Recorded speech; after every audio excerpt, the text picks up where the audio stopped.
ഇന്നൊരു ഈ സൈബർ ഇടത്തെക്കുറിച്ച് പറഞ്ഞുകൊണ്ടാണ് ഈ സൈബർ ഇടത്തിൻ്റെ ചെയർമാൻ ഉണ്ടല്ലോ, മീഡിയ കൺവീനർ IT സെല്ലിൻ്റെ ചെയർമാനായിട്ടുള്ള VT ബൽറാം എന്നൊരു പോസ്റ്റ് ഇട്ടു. എന്തൊരു മോശമായ പ്രവണതയാണ് അത് നടത്തുന്നതെന്നറിയോ? എന്താണ് ആ പോസ്റ്റ് എന്നറിയോ?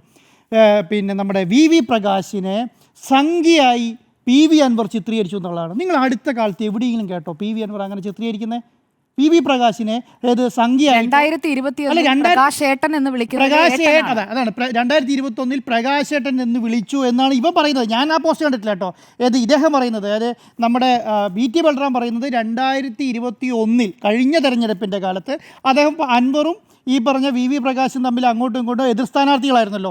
അപ്പം ആ സമയത്ത് അവർ തമ്മിലുള്ള ആരോപണം ഉന്നയിക്കുന്നത്, അത് പ്രകാശേട്ടൻ എന്ന് വിളിച്ചത്, ഏട്ടൻ എന്ന് പറഞ്ഞാൽ സംഖ്യയാണെന്ന് ആര് പറഞ്ഞേക്കാണ്?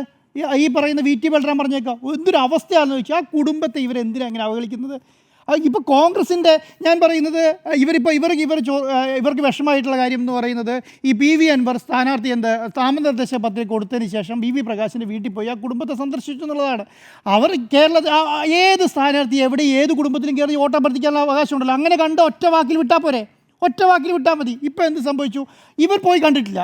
ഇവർ VV പ്രകാശിൻ്റെ വീട്ടിൽ പോയി കണ്ടിട്ടില്ല. ഇവരെ സ്ഥാനാർത്ഥി VV പ്രകാശിൻ്റെ വീട്ടിൽ പോയി കണ്ടിട്ടില്ല.